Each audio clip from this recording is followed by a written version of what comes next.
irmãos, vamos dar início, então, mais um estudo da Palavra de Deus, os nossos encontros semanais, aqui da Igreja Presbiteriana do Brasil, de Bento Gonçalves.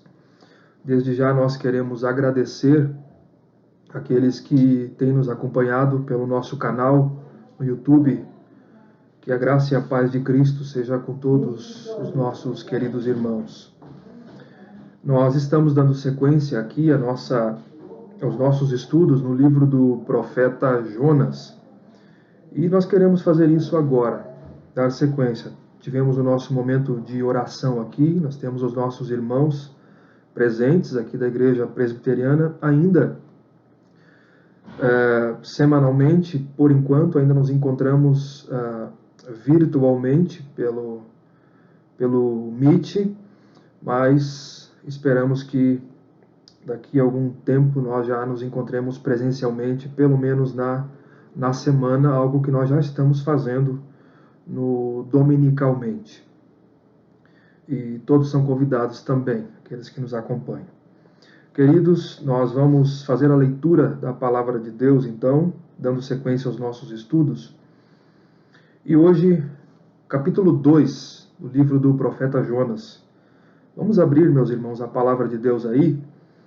Na verdade, nós começaremos no capítulo 1, verso 17. Semana passada nós finalizamos no verso 16. E hoje nós queremos dar sequência. Lembrando a todos que nós nos utilizamos da nossa versão Almeida, revista e atualizada, para aqueles que nos acompanham. Vamos ler todo o capítulo 2, começa no verso 17 do capítulo 1, e vamos até o capítulo, faremos a leitura de todo o capítulo 2. Deparou o Senhor um grande peixe para que tragasse a Jonas. E esteve Jonas 3 dias e 3 noites no ventre do peixe. Então Jonas do ventre do peixe orou ao Senhor seu Deus e disse: Na minha angústia clamei ao Senhor. Ele me respondeu do ventre do abismo. E ele me respondeu: Do ventre do abismo gritei, e tu me ouviste a voz. Pois me lançaste no profundo, no coração dos mares, e a corrente das águas me cercou. Todas as tuas ondas e as tuas vagas passaram por cima de mim. Então eu disse: Lançado estou de diante dos teus olhos. Tornarei porventura a ver o teu santo templo? As águas me cercaram até a alma. O abismo me rodeou, e as algas se enrolaram na minha cabeça. Desci até os fundamentos dos montes, desci até a terra, cujos ferrolhos se correram sobre mim para sempre. Contudo fizeste subir da sepultura a minha vida, ó Senhor meu Deus. Quando dentro de mim desfalecia minha alma, eu me lembrei do Senhor, e subiu a ti a minha oração no teu santo templo. Os que se entregam à idolatria vã abandonam aquele que lhes é misericordioso. Mas com a voz do agradecimento eu te oferecerei sacrifício, o que votei pagarei. Ao Senhor pertence a salvação. Falou, pois, o Senhor ao peixe, e este vomitou a Jonas na terra. Até aqui, queridos, a leitura do texto do nosso estudo de hoje. A semana passada, nós estudamos aqui algumas coisas que é importante nós recordarmos para que o nosso pensamento fique organizado. Lembrando que nós estamos na primeira sessão do livro de Jonas, a primeira grande sessão, dizemos assim, né? Primeira sessão central, que cobre os capítulos 1 e 2, que descreve a desobediência de Jonas ao seu chamado de ir a Nínive, e também a reação de Deus. Ela descreve como o profeta recusou e tentou fugir do chamado de Deus para estender a sua misericórdia a Nínive, levar a mensagem divina contra Nínive, porque implicava em possibilidade de arrependimento da cidade. E Jonas não queria isso. Jonas queria qualquer coisa menos o arrependimento daquela cidade. Jonas preferia, a preferência era que Deus destruísse aquela cidade por conta da sua maldade e por conta da sua perversão. O Israel em geral as nações em geral não gostavam dos assírios por conta da sua crueldade, maldade, e eles já estavam se levantando no horizonte. E Israel em particular, e particularmente Jonas também. E como Deus reagiu também nós vimos a essa situação. Essa é a primeira seção do livro, que, como eu disse, pega os capítulos 1 e 2, e que ela é composta de 8 pequenas partes. Nós dividimos aqui os nossos estudos, lembram que eu fiz isso, em 8 pequenos trechos ou partes. No estudo anterior, nós estudamos as 5 primeiras partes dessa sessão, que eram as seguintes. Primeiro, dos versos 1 e 2, nós vimos o chamado de Deus a Jonas para Nínive, que ficava a 800 quilômetros da sua terra. 800 quilômetros de distância. Depois, no verso 3, nós vimos a fuga de Jonas para Tarsis. Jonas pega uma direção completamente oposta. Ele vai para o sudoeste ou sul da Espanha, mais de 1.500 quilômetros do porto de Jope, onde ele vai até Jope e ele foge da presença de Deus. Ele toma uma direção completamente oposta, justamente porque ele não quer a conversão dos ninivitas. Seu coração está duro e ele entende que Deus tem que exercer juízo sobre aquela nação, que aquela cidade não é digna de arrependimento. Terceiro, nós vimos a reação de Deus, dos versos 4 a 8. Deus vai ao encontro do profeta. E nós vimos aqui que ele não respeitou o livre-arbítrio de Jonas. Não é? Não respeitou. Jonas e os marinheiros são surpreendidos por uma grande tempestade. E depois, nos versos 9 e 10, que é a quarta parte, Jonas revela a sua identidade. E ele confessa a sua fé no Senhor. Ele diz, eu sou hebreu e eu temo a Deus. Quando então, na última parte, na quinta, dos versos 11 a 16, Jonas então ele confessa o seu pecado, ele afirma que ele é a causa daquela fúria do mar contra o navio, e por pedido dele mesmo ele é lançado ao mar para salvar a vida dos marinheiros, que mesmo relutantes a isso, eles tentaram remar até terra firme, mas não puderam suportar a vontade de Deus, o controle de Deus sobre o mar, então eles acabaram lançando Jonas no mar. E no verso 15 diz que no mesmo instante o mar cessou a sua fúria. E ele encerra no verso 16 com a conversão dos marinheiros pagãos, que passaram a reconhecer então o único Deus, o Deus de Israel, como o verdadeiro Deus. Jonas revelou a dureza do seu coração, nós vimos isso, na sua recusa de levar a mensagem de Deus contra Nínive.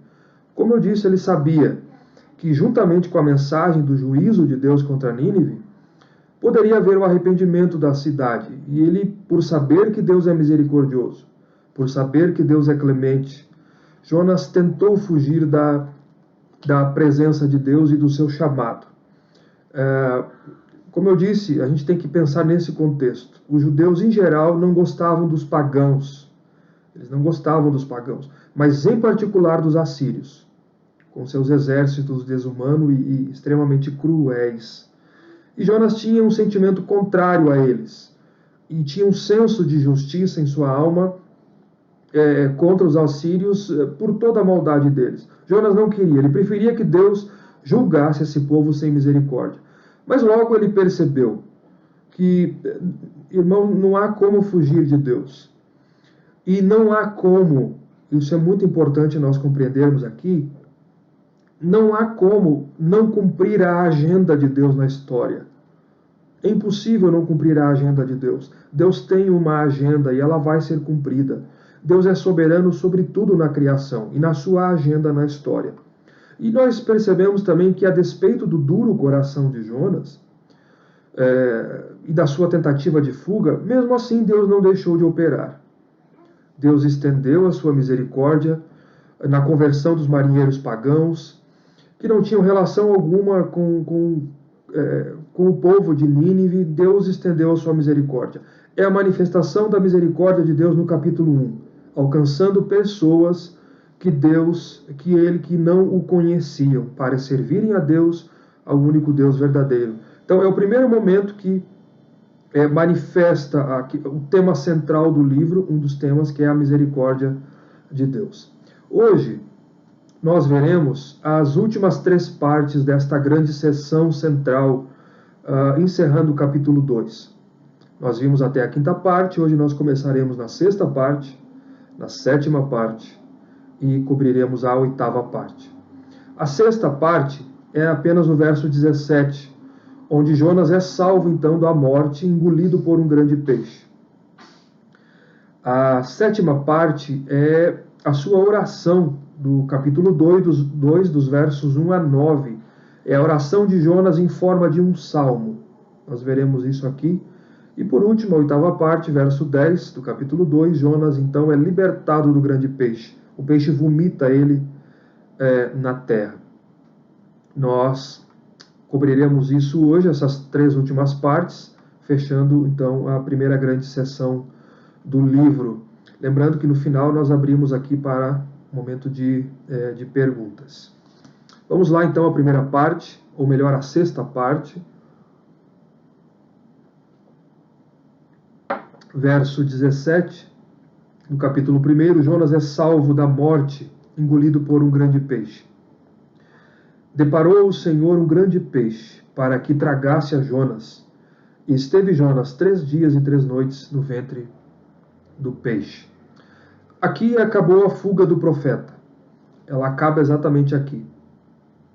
Com Jonas sendo lançado ao mar, nós vimos, verso 15, eles levantaram Jonas, lançam ele ao mar, o mar cessa a sua fúria. E os marinheiros pagãos adoraram o único Deus. E Jonas agora é salvo, sendo engolido por um grande peixe, que é enviado por Deus para o guardar por 3 dias e 3 noites no seu ventre. Perceba aí que diz o texto, deparou o Senhor um grande peixe. Ele é enviado pelo próprio Deus. Observem que Deus, ele manifestou as suas misericórdias não somente aos marinheiros, capítulo 1, mas também para com o profeta.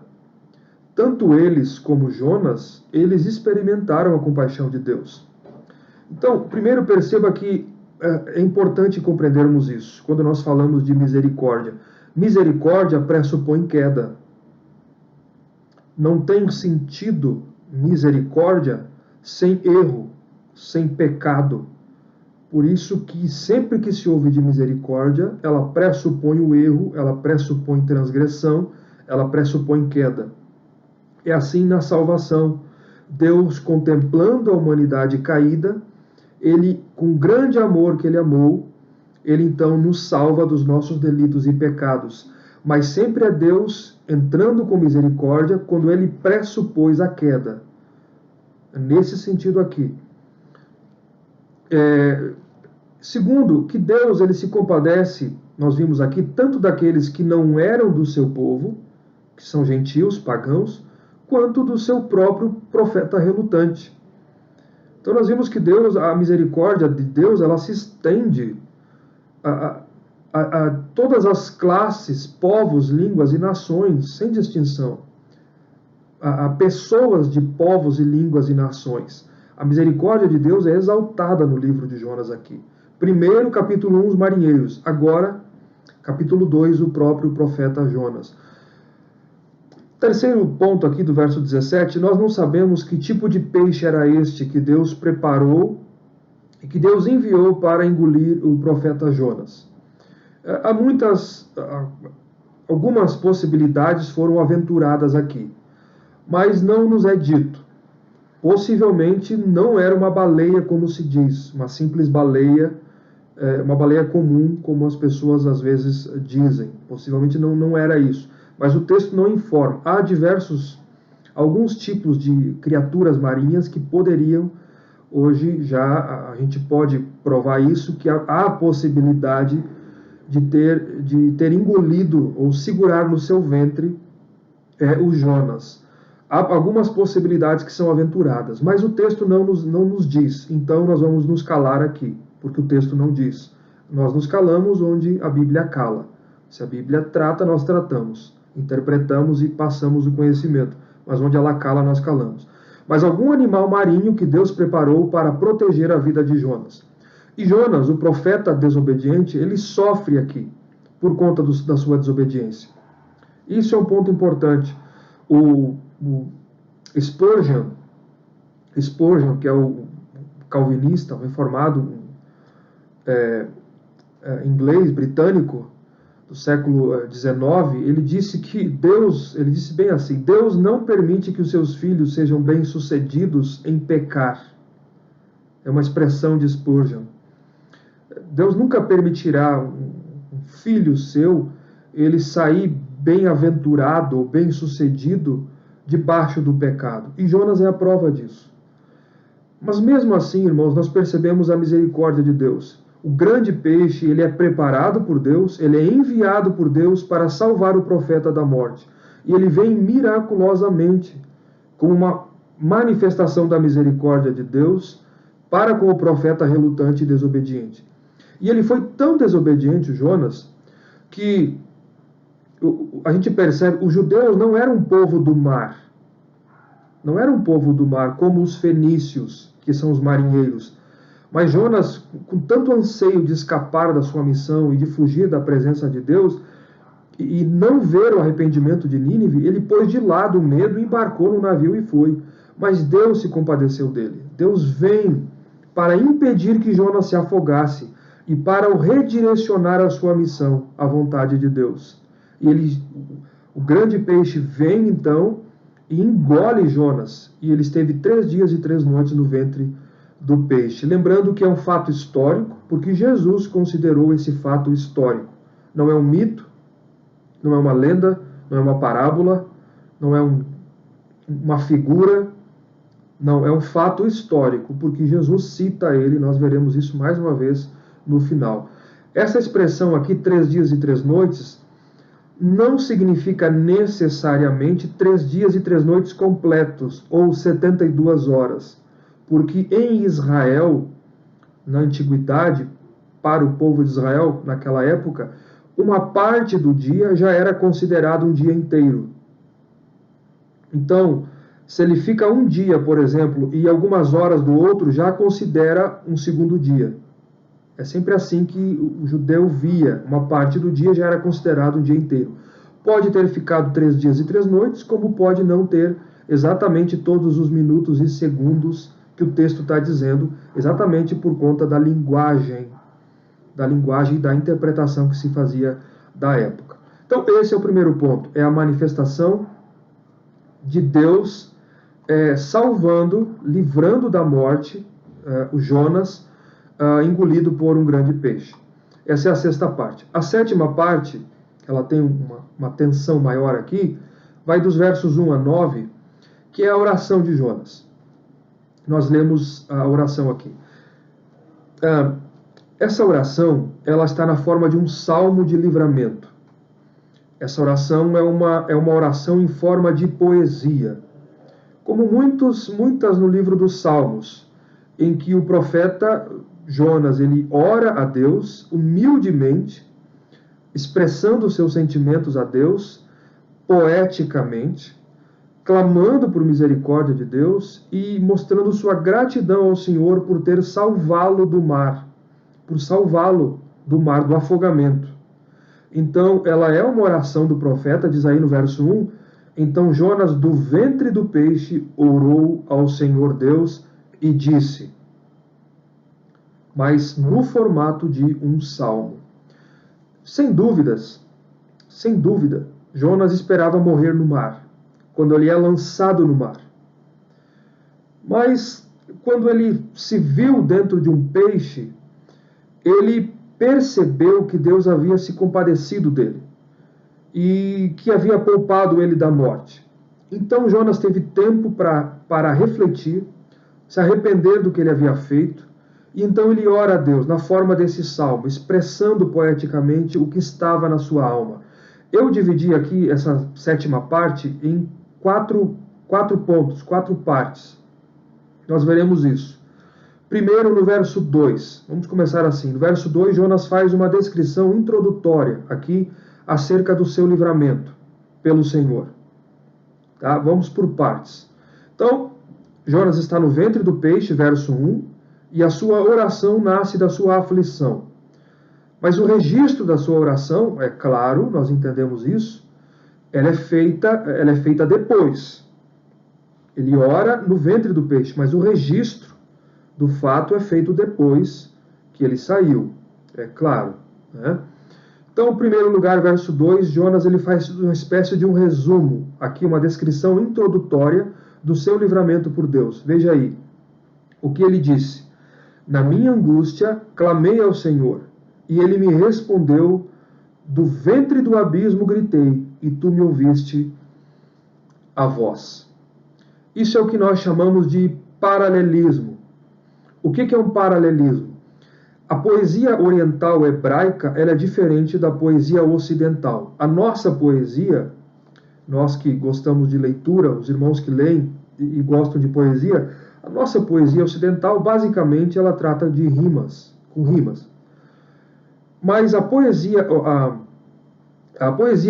oriental, que é os salmos, o modelo do nosso saltério, nós chamamos de paralelismos, que é a relação entre os versos. Então, com esses paralelismos aqui, o salmista hebreu ele conseguia expressar vividamente o seu louvor a Deus. E existem vários deles. Eu vou dar um exemplo aqui para vocês, para que vocês entendam. Vários paralelismos existem na poesia, no saltério hebraico. Por exemplo, Salmo 1, eu anotei aqui. Existe o paralelismo sinônimo. O paralelismo sinônimo, ele torna ambos as parelhas dos versos, ambos os elementos similares. Então, ele fala a mesma coisa duas vezes. Por exemplo, Salmo 1, verso 2. Antes tem o seu prazer na lei do Senhor. E aí ele diz, e na sua lei medita de dia e de noite. Eles são sinônimos. Ele está dizendo duas coisas que quer dizer uma coisa só. Ou uma verdade de duas maneiras diferentes. Você tem o paralelismo antitético, por exemplo, quando é um contraste entre os dois elementos, entre as duas frases. Por exemplo, porque o Senhor conhece o caminho dos justos, mas o caminho dos ímpios perecerá. Ele fala do justo e ele contrasta com o ímpio. Tá? Só no Salmo 1, verso 6. Salmo 1, verso 1, fala de um paralelismo sintético, por exemplo, quando o salmista ele fala uma verdade e aí ele passa a desenvolver a verdade nas demais linhas. Ele desenvolve o tema da primeira linha na segunda linha. Então ele diz, bem-aventurado o varão. Aí ele acrescenta, que não anda segundo o conselho dos ímpios. E aí ele acrescenta, que não se detém no caminho dos pecadores. E aí ele desenvolve mais, que não se assenta na roda dos escarnecedores. Então são paralelismos. E tem outros, o climático, paralelismo emblemático, quando ele expande a figura. Ele diz, por exemplo, verso 3 do Salmo 1, pois será como a árvore plantada junto ao ribeiro das águas, que dá o seu fruto à estação própria. Ele está expandindo a sua figura. Então tem várias formas de paralelismo. Aqui Jonas faz isso na sua introdução. Ele diz, na minha angústia clamei ao Senhor, e ele me respondeu. Então quando ele diz, do ventre do abismo gritei e tu me ouviste, é a mesma coisa. Ele está dizendo a mesma coisa de duas maneiras diferentes. Na minha angústia clamei ao Senhor, é a mesma coisa, do ventre do abismo gritei. E ele me respondeu, e tu me ouviste a voz. É um paralelismo sinônimo. Tá? Só para compreender, porque a linguagem poética, às vezes, ela pode confundir. Ou seja, é interessante entender isso aqui. Os dois termos utilizados por Jonas aqui, tecnicamente falando, na língua hebraica, o clamei e gritei, ele vem de dois verbos diferentes, mas que apontam para o mesmo sentido. Jonas está dizendo, eu chamei em voz alta, eu clamei por ajuda, como um grito para Deus. Eu dei um grito. Jonas estava angustiado. Ele estava muito angustiado. Ele descreveu o seu pavor aqui em termos poéticos. Do ventre do abismo gritei. É interessante que essa palavra aqui hebraica para abismo é Sheol. A palavra hebraica Sheol, que que significa lugar dos mortos.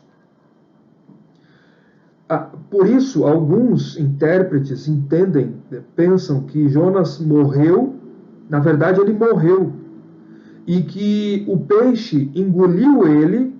Então, pense na cena, imagine a cena. Os marinheiros, no verso 15, lançam ele no mar e ele morre afogado. Alguns entendem assim. E aí ele está morto, vem o peixe e engole ele já morto. E ele fica morto no ventre do peixe por 3 dias e 3 noites. Quando então Deus ressuscita Jonas e faz o peixe vomitá-lo na terra.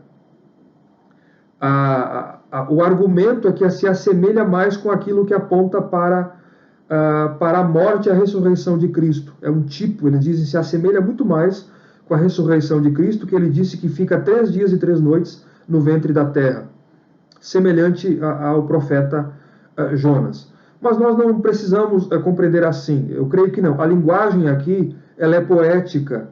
E é por isso que eu estou tentando mostrar o paralelismo e a linguagem do Salmo. O livramento aqui foi do abismo das profundezas do mar. Do contexto. Então, quando Jonas diz, do ventre do abismo gritei, e Deus, ele diz, e tu me ouviste a voz, o que ele está se referindo é exatamente isso.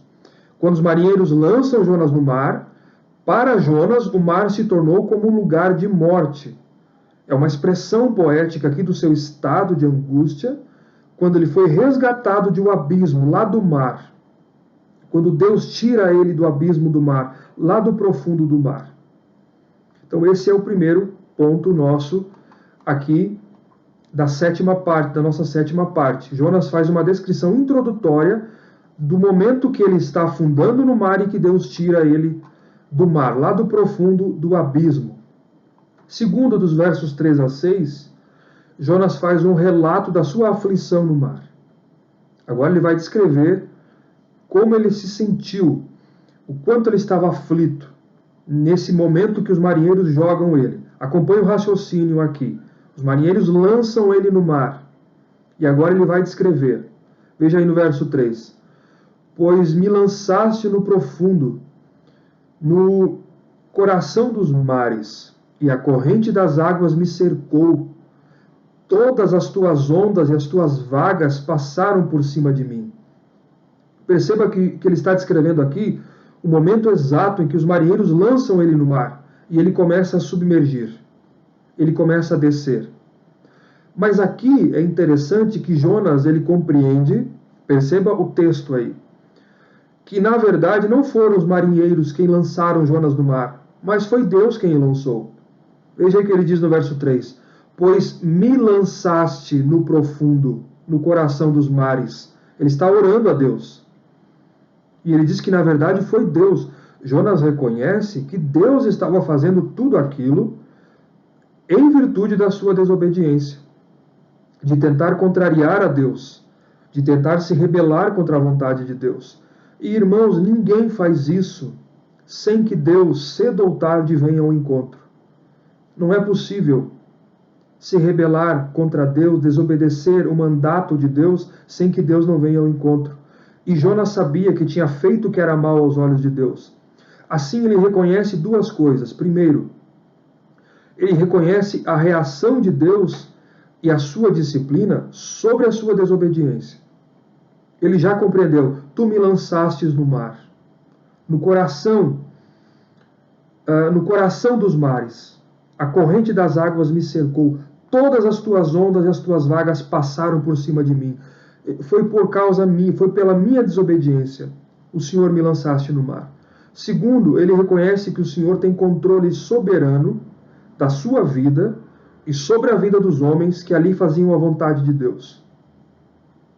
Deus tem o controle. Foram os marinheiros que atiraram Jonas, mas Jonas está dizendo, foi o Senhor quem me lançou. Porque Deus comanda até mesmo os marinheiros. Vejam as expressões, as tuas ondas e as tuas vagas. Vagas é um termo similar a ondas, é a mesma coisa que ondas.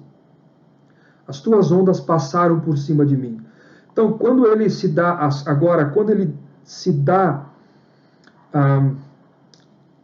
as costas para Deus e ele tenta fugir da presença de Deus, a direção única a seguir é cada vez mais para baixo. Vocês perceberam isso?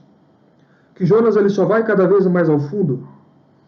Jonas está afundando e ele está sentindo o pavor da morte. A morte está chegando. E a única sensação dele é de abandono de Deus. Veja aí no verso 4.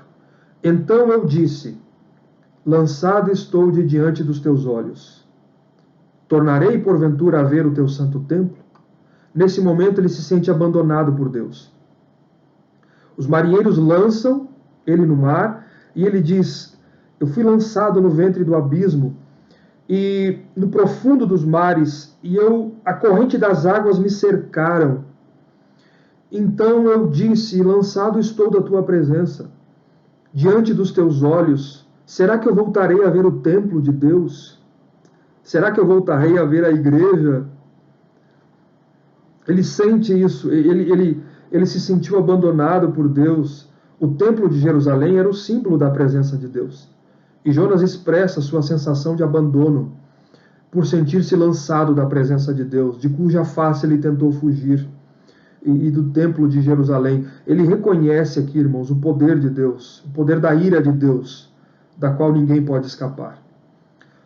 Mas ele agora, é interessante isso, que Jonas, ele manifesta o seu anseio pelo templo. Ele expressa naquele... pense aqui, tente rever o fato, Jonas mergulhando nas profundezas do mar e afundando. E ele pensando, ele ora depois, mas ele está pensando aqui na sua angústia e na sensação que ele tem do seu fim. Está para morrer. E com isso, estar separado do templo, onde ele cultuava Deus e se aproximava de Deus, e de onde ele gostaria de estar novamente.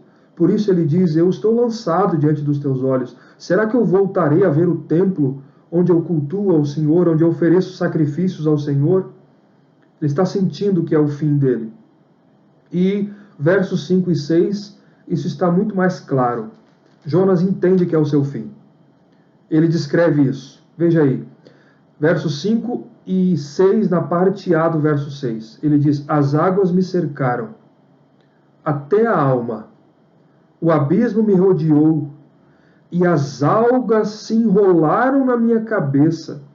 Desci até os fundamentos dos montes, desci até a terra, cujos ferrolhos se correram sobre mim para sempre. Veja a descrição poética dele. Jonas descreve-se aqui como alguém que desceu tanto nas profundezas do mar, quando ele é lançado, que ele diz que as algas ficam no fundo dos mares. Nós sabemos disso, elas ficam no fundo do mar. Elas se enrolaram na minha cabeça, ele diz. Ele está naufragando, descendo na profundeza do mar, e as algas se enrolaram na minha cabeça. E ele diz que é como se ele tivesse encontrado os fundamentos dos montes. Os fundamentos, dos montes. Ele se descreve aqui como alguém descendo vagarosamente para a morte. Ele está descendo à morte. E Jonas diz, eu desci até a terra, cujos ferrolhos se correram sobre mim para sempre. Esse ponto aqui, cujos ferrolhos se correram sobre mim para sempre, ele pode ser visto de duas maneiras. Tem sido interpretado de duas maneiras. Primeiro, ou ele está apenas dizendo que ele desceu até o fundo, até a terra, quando ele diz, no mais profundo do mar, lá nos fundamentos dos montes, lá no fundo, ou alguns acham que há uma probabilidade disso, que ele está se refletindo aqui uma crença antiga de que o mundo ou a esfera dos mortos, se entendia isso antigamente, era abaixo, no centro da Terra, o lugar abaixo de. Às vezes, até hoje, as pessoas acham isso, né? Quando a gente fala de inferno, por exemplo, o lugar dos mortos, a gente aponta para baixo, não é assim? O pessoal aponta para baixo como se fosse um lugar agora físico e um lugar geográfico. As pessoas apontam assim. Havia essa crença na época que essa esfera dos mortos era no centro e abaixo da terra. E quando chegasse lá no fundo, tinha um portão, havia uma porta, e que a pessoa entrava então no lugar dos mortos, na esfera dos mortos, e se passava o ferrolho e fechava a porta. Significa que então acabou, morreu, não tem mais volta. Então talvez ele esteja refletindo essa crença aqui, que chegando lá não haveria mais o que se fazer, porque os ferrolhos se correram sobre mim para sempre. O ponto aqui é a linguagem poética, que descreve a angústia que Jonas sente, sabendo que a sua morte está chegando. Chegou o seu fim. Ele está aflito, longe do templo, sentindo-se abandonado por Deus e descendo cada vez mais, está prestes a morrer. Que linguagem, não é verdade?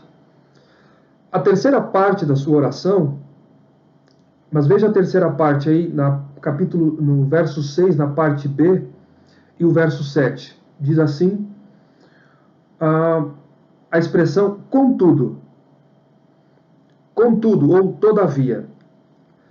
Essa é uma expressão, ela é tão preciosa na Escritura, que ela modifica todo o contexto.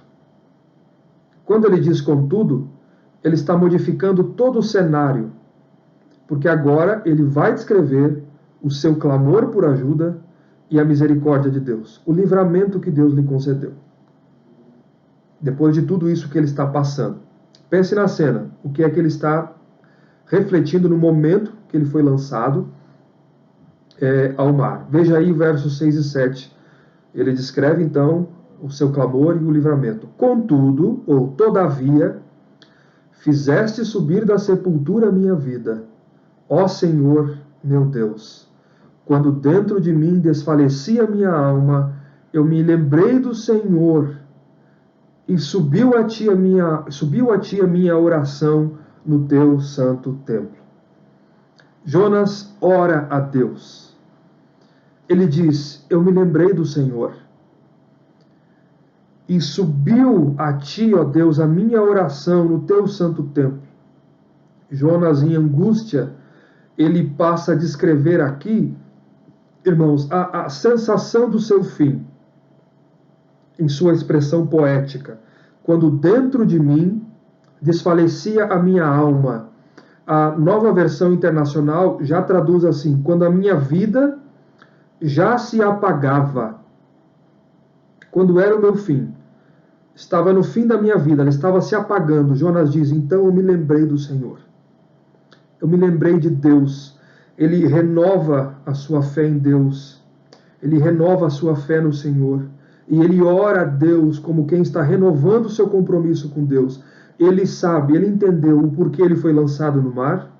E ele entendeu que ele foi desobediente. Que o coração estava duro. Ele diz, mas eu lembrei de Deus. Do meu Senhor, do Yahvé, o Deus da minha salvação. Aquele que tem uma aliança conosco.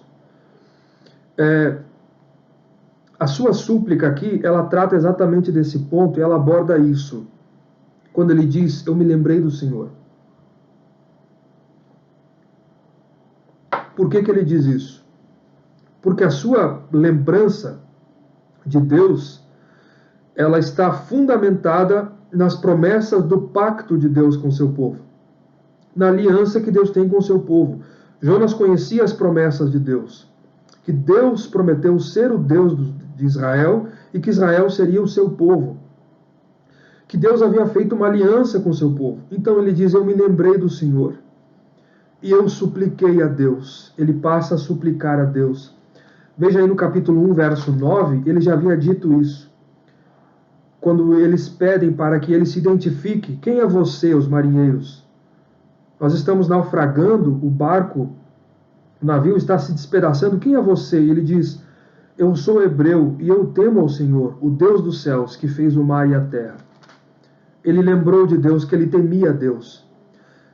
Irmãos, percebam que às vezes a única maneira, infelizmente, a única maneira do ser humano olhar para cima é exatamente quando ele está indo somente para baixo. Quando ele olha para os lados e não tem, na verdade não há como olhar para os lados. Está fechado e ele só está descendo. Jonas só desceu. Ele só foi profundo, ele chegou no profundo do abismo, literalmente do mar. E ele estava, a sua vida, aos seus olhos, estava perdida. Ele estava angustiado, que ele não se sentia abandonado e que ele nunca mais veria o templo. O meu fim chegou, ele diz. Ele diz no verso 5, aqui, do texto: as águas me cercaram até a alma, as algas se enrolaram na minha cabeça, eu desci até os fundamentos dos montes. Chegou a minha morte.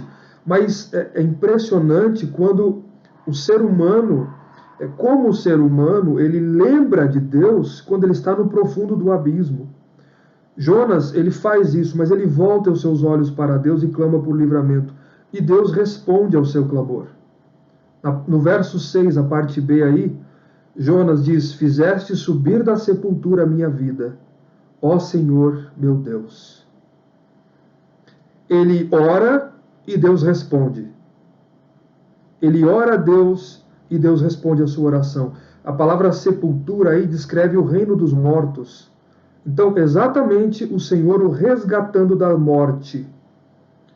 O resgatando da morte por afogamento mesmo, por afogamento. Percebam que Jonas está orando no ventre do peixe, do ventre do peixe. E ele está descrevendo os fatos e a sua aflição. E é provável que o que ele esteja descrevendo aqui é o exato momento em que o grande peixe foi enviado por Deus e o resgatou da morte. Quando ele sente que irá morrer. Mas ele ora ao Senhor e o Senhor ouviu o seu clamor. Então imagina a cena. Provavelmente a cena é essa aqui. Ele é lançado ao mar. E ele começa a descrever, do verso 3 aqui até o verso 6, o que ele está sentindo, o que está acontecendo com ele. Ele está no profundo do abismo. E ele diz que os ferrolhos se correram sobre mim. Desci até a profundeza dos montes, até a terra. Ele está sentindo a morte chegando. E naquele momento ele ora a Deus. Ele está refletindo, ele está pensando. E naquele momento, o grande peixe, é ali que o peixe vem, o grande peixe é enviado por Deus, preparado por Deus, para engolir Jonas. Diz o verso 17 que deparou o Senhor um grande peixe para que tragasse a Jonas, e ele esteve 3 dias e 3 noites no ventre do peixe. Então, do ventre do peixe, ele ora, ele faz a sua oração. Mas ele está descrevendo o que aconteceu. Exatamente no fundo do poço, do abismo, né, que ele usa aqui o termo Sheol, o grande peixe vem e resgata ele. E então, quando ele resgata, é o que ele diz aqui no verso 6 e 7. Verso 6, ele descreve isso. Contudo, fizeste subir da sepultura a minha vida, ó Senhor meu Deus. A linguagem é essa. Eu estava descendo a sepultura e o Senhor fizesse subir da sepultura a minha vida. Parece que ele está descrevendo o momento que o grande peixe engole ele e ele passa 3 dias e 3 noites no ventre do peixe. E então, nos versos 8 e 9, que é a quarta parte aqui, a quarta parte que eu subdividi da 7ª parte, não é verdade? Nós estamos na oração do profeta aqui, que eu mencionei no início, que é a 7ª parte aqui, não é verdade? A 6ª que nós vimos é Jonas sendo salvo, engolido por um grande peixe, verso 17. A 7ª parte é toda a sua oração dos versos 1 a 9, que eu dividi em 4 momentos. Primeiro, Jonas faz uma descrição introdutória do seu livramento, depois ele dá um relato da sua aflição, depois ele relata o seu clamor por ajuda e o seu livramento, e agora os versos 8 e 9, Jonas então ele faz as suas conclusões finais da sua oração. Como é que ele conclui aqui? Vamos ver. Versos 8 e 9. Os que se entregam à idolatria, os que se entregam à idolatria vã abandonam aquele que lhes é misericordioso. mas com a voz do agradecimento eu te oferecerei sacrifícios. O que votei, pagarei. Ao Senhor pertence a salvação. Então, tudo isso que nós vimos aqui é a 7ª parte da divisão dessa grande seção dos 2 capítulos 1 e 2. Jonas faz uma reflexão no verso 8 e uma mensagem. Veja o verso 8 aí, a reflexão dele depois do seu salvamento, do seu livramento. Ele diz o seguinte: os que se entregam à idolatria vã abandonam aquele que lhes é misericordioso. Veja a reflexão de Jonas, a conclusão que ele chega. Jonas refletiu sobre toda a situação e ele condena toda a crença além de Deus, que não seja em Deus. Ele chama o ídolo, o que se entrega aos ídolos, a idolatria vã, o ídolo semelhantes àqueles dos marinheiros, antes da conversão deles, era um produto da imaginação humana. Jonas diz que a idolatria ela é produto da imaginação humana e ela não tem valor nenhum. Ela é vã, ela é inútil. Lembrando aqui que é a conclusão final dele. Então, talvez, quando Jonas diz, os que se entregam à idolatria vã abandonam a Deus, aquele que é misericordioso, talvez eles estivessem pensando nisso também nos marinheiros, pois, por quê? Porque quando a tempestade estava com toda a força no mar, vocês se recordam disso? Os marinheiros começaram a fazer o quê? A clamarem aos seus deuses, pedindo livramento. Está aí no capítulo 1. Eles começam a clamar aos seus deuses e nada adiantou. Por isso que o capitão do navio vai até Jonas, que está dormindo no porão, e ele diz: por que você não está clamando ao seu Deus, seja ele quem for? Algum Deus está causando isso aqui. Por que você não está fazendo isso? As orações deles não tiveram eficácia alguma. Muito pelo contrário, né? A oração do profeta, o único Deus verdadeiro e misericordioso, teve eficácia. Então talvez Jonas estivesse pensando nisso. O ídolo, a idolatria, é vã. Mas quem faz isso acaba abandonando aquele que é misericordioso e aquele que de fato, quando nós oramos, ele responde, porque ele é misericordioso. Está se referindo ao fato do seu livramento. A palavra hebraica para ídolos tem exatamente essa conotação aqui, de um vapor que desaparece rapidamente. Essa idolatria é vã, Jonas diz. É inútil, ela é sem valor. Clamar a outros deuses é inútil. Mas o mais provável, se ele estivesse pensando isso ou não, a gente pressupõe, mas o mais provável, quando Jonas diz aqui no verso 8, que aqueles que se entregam à idolatria vã abandonam a Deus, ao Deus misericordioso, mais provável que ele estivesse pensando na nação de Israel, ao seu povo, aos leitores do seu livro, porque nós não podemos perder de vista o porquê que o livro foi escrito. O livro de Jonas foi escrito com um propósito. E ele é lido por um povo, por uma audiência em primeira mão. Então é uma mensagem à nação de Israel. Nós temos que lembrar que um ídolo ele pode ser qualquer coisa que suplante a Deus na nossa vida. Não é só uma imagem de escultura. Qualquer coisa que tome o primeiro lugar no nosso coração torna-se um ídolo para o ser humano. E lembramos da introdução do livro aqui. Lembram que quem que era o rei da época de Jonas? Era o reinado de Jeroboão II. Jeroboão foi um rei que fez o que era mal aos olhos de Deus.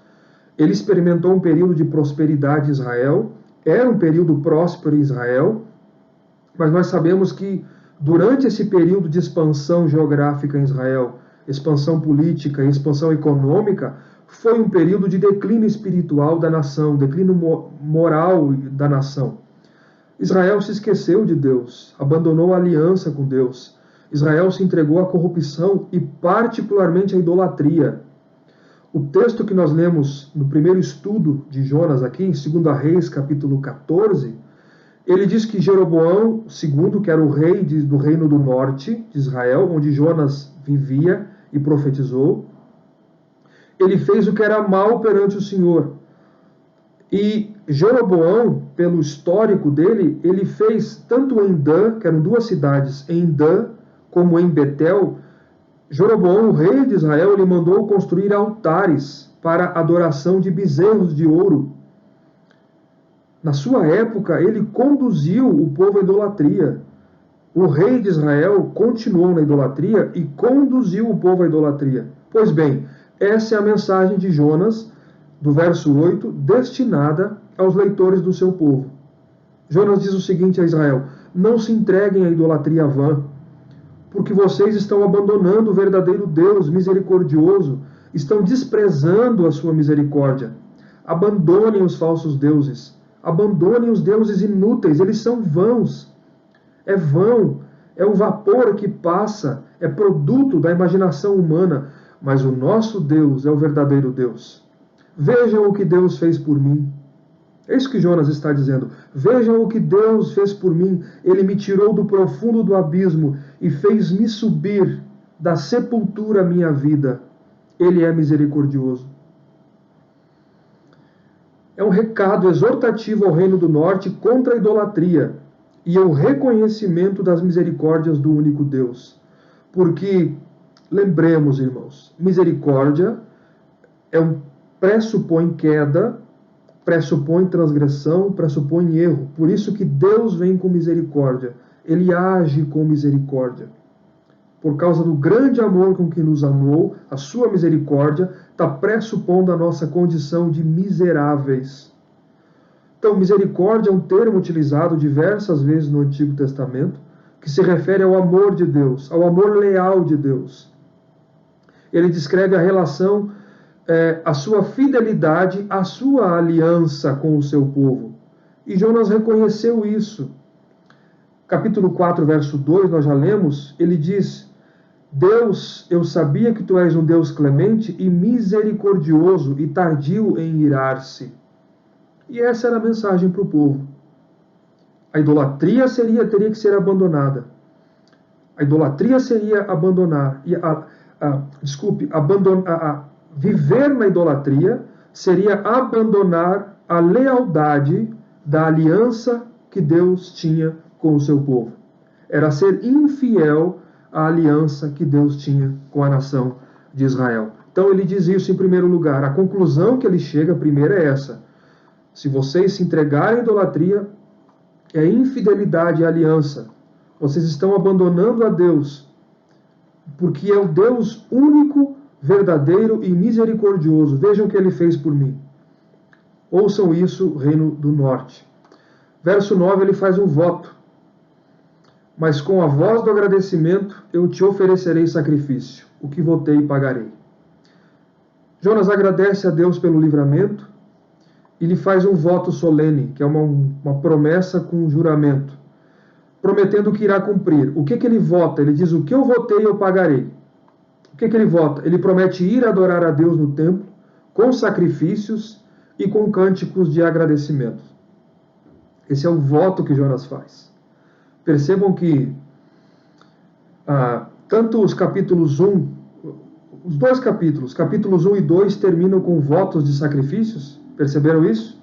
Verso 15 do capítulo 1, os marinheiros fazem votos a Deus e sacrifícios.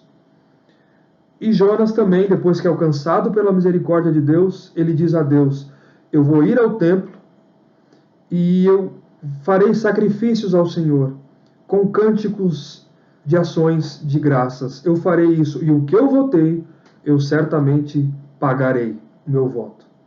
E então ele conclui com um dos temas centrais do livro, na parte B do verso 9. Ao Senhor pertence a salvação. Essa é a conclusão de Jonas. Jonas conclui, meus irmãos, o que deve ser sabido por todos nós. Ninguém poderia salvá-lo, nem ele mesmo, mas somente Deus.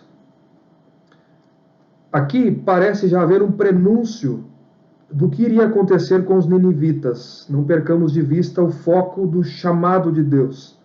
Vá a Nínive e pregue contra ela. Anuncie a mensagem contra ela. Já é um prenúncio aqui, que nos aponta as misericórdias de Deus, que é o tema central do livro.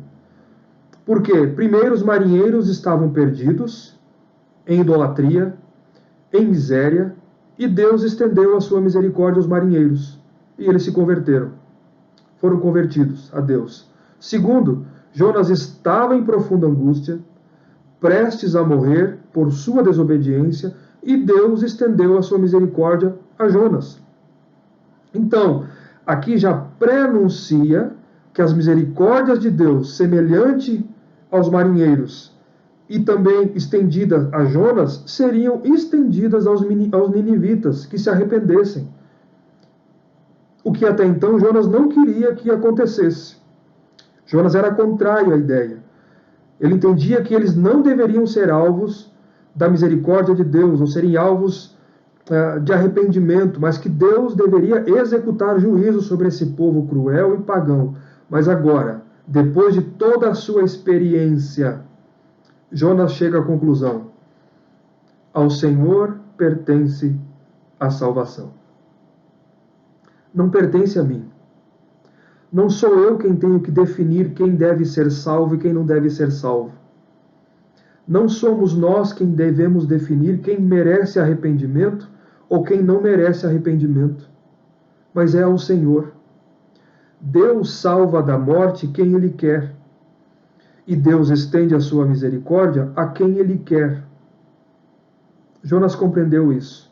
Não foi isso que Paulo disse em Romanos 9, dos versos 14 a 18? Leiam aí quem puder, Romanos 9, verso 14 a 18. Que diremos, pois, a injustiça da parte de Deus? De modo nenhum. Pois ele diz a Moisés: terei misericórdia de quem me aprover ter misericórdia, e compadecer-me-ei de quem me aprover ter compaixão.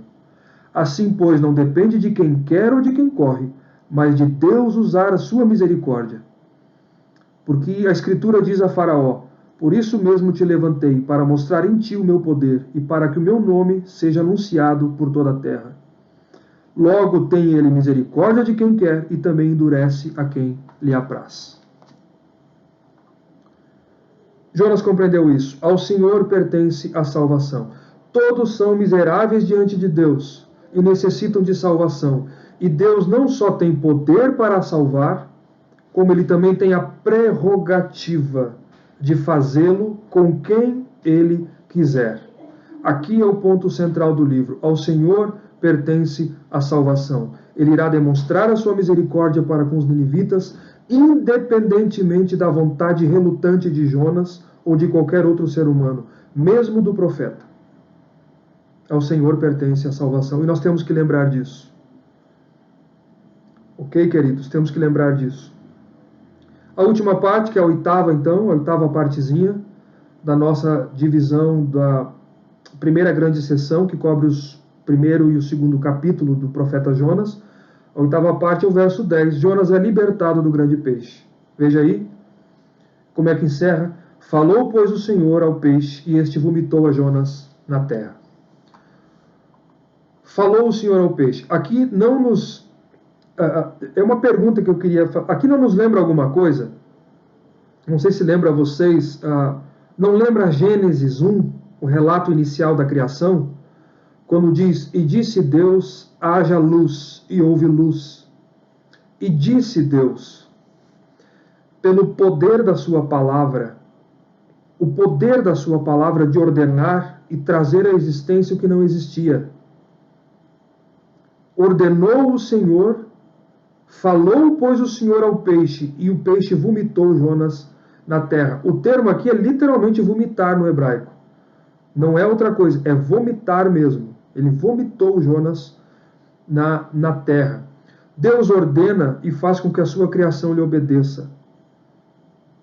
O texto destaca aqui, meus irmãos, a soberania de Deus sobre a sua criação, a fim de que ela cumpra os seus propósitos. Deus falou, ordenou o peixe que Deus havia ordenado para engolir Jonas, Deus deu uma segunda ordem e o peixe vomitou Jonas. Ele foi instrumento de Deus para salvar Jonas da profundeza do mar e foi instrumento de Deus para vomitar Jonas na terra firme. Toda a criação tem que obedecer à palavra de Deus. Toda a criação obedece à sua ordem. Já temos traduções que traduzem assim: o Senhor deu ordens ao peixe e ele vomitou Jonas em terra. Veja a situação em que o profeta desobediente se encontra. Não sei se você percebeu. No capítulo 1, ele é lançado ao mar pelos marinheiros como uma carga pela qual eles estavam perecendo. Um peso, uma carga lançada ao mar. No capítulo 2, ele é vomitado pelo grande peixe, que o armazenou por 3 dias e 3 noites no seu ventre. Foi isso que ele causou. Que situação, não é verdade? Que maneira de se chegar em terra, sendo vomitado por conta da sua desobediência.